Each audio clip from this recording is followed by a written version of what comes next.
हर्षद मेहता और केतन पारेख से भी बड़ा घोटाला सन 2025 के स्टार्टिंग में ही मार्केट में आ गया है। क्या इस घोटाले से आपकी सारी सेविंग ज़ीरो हो जाएगी? सेबी की नींद रातों रात कैसे उड़ गई और कैसे एक ज़माने का स्कैमस्टर यानी इंडियन स्टॉक मार्केट में तहलका मचाने वाला केतन पारेख फिर से खबरों में है, ये सारी ही जानकारी आपको आज के वीडियो में मिल जाएगी। सबसे पहले अगर आप चैनल पर नए हैं तो चैनल को सब्सक्राइब कर लीजिए, बेल नोटिफिकेशन ऑन कर दीजिए ताकि कोई भी इंपॉर्टेंट वीडियो आपसे मिस ना हो।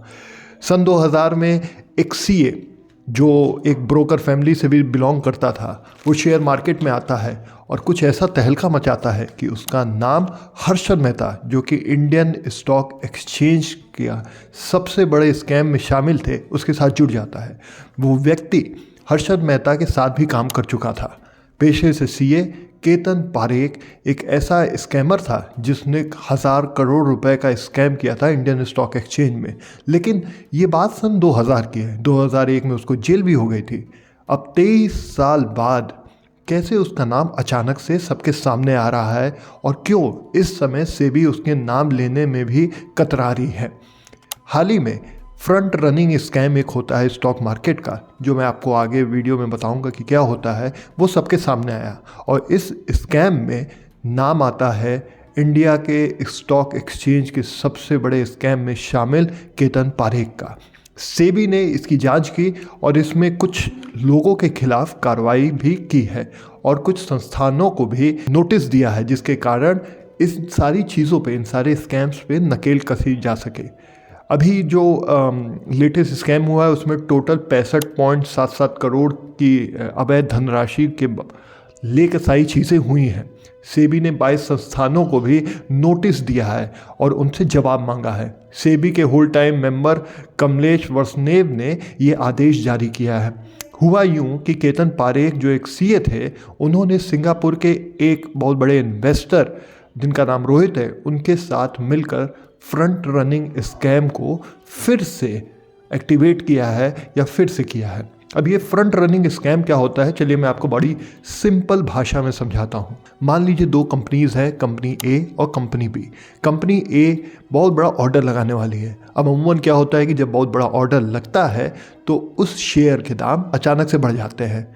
वो अपना ऑर्डर एग्जीक्यूट करने के लिए एक ब्रोकिंग हाउस को इन्फॉर्मेशन देती है और as per rule broking house इस इंफॉर्मेशन को कहीं लीक नहीं कर सकती। लेकिन ब्रोकिंग हाउस चालाकी करती है और इस इंफॉर्मेशन को जो कंपनी बी है उसको पहले बता देती है। अब कंपनी बी इस मौके का फ़ायदा उठा के उन शेयरों को बड़े सस्ते दामों पर पहले ही खरीद लेती है। कंपनी ए का जो ऑर्डर था वो अभी तक एग्जीक्यूट नहीं हुआ, लेकिन कंपनी बी का ऑर्डर एग्जीक्यूट हो गया है। अब मजबूरन कंपनी ए को बढ़े हुए दामों पे उन शेयरों को खरीदना पड़ेगा। तो अमूमन जैसे ही ब्रोकर कंपनी ए को शेयर खरीद के देता है, कंपनी बी वाले उस शेयर को तुरंत बेच देते हैं और उनको मुनाफा हो जाता है। इसको फ्रंट रनिंग स्कैम बोलते हैं।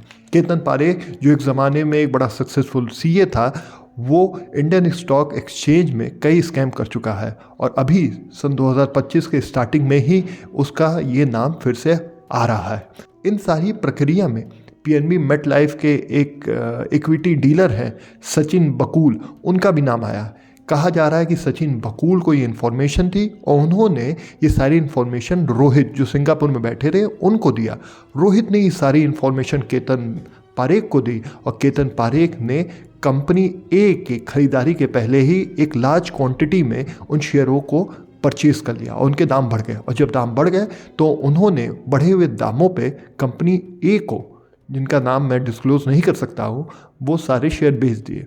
उनको एक अच्छी खासी राशि का प्रॉफिट हुआ और कंपनी ए जो कि एक जेन्युइन बायर थी, उसको सस्ती चीज़ को महंगे में खरीदना पड़ा। Stock exchange, stock market, SEBI, ये सारी ही चीज़ें बड़ी कॉम्प्लिकेटेड होती हैं। तो मैं आपको यही सलाह दूंगा कि आप कभी भी कोई भी इन्वेस्टमेंट करें तो अपने फाइनेंशियल एडवाइज़र से मिल के पहले बात कर लें। तो दोस्तों, ये शॉर्ट वीडियो आपको कैसा लगा कमेंट बॉक्स में ज़रूर लिख के बताइएगा। ऐसे ही अमेजिंग वीडियो के साथ मैं आपके सामने फिर हाजिर होऊंगा। तब तक जय हिंद, जय भारत।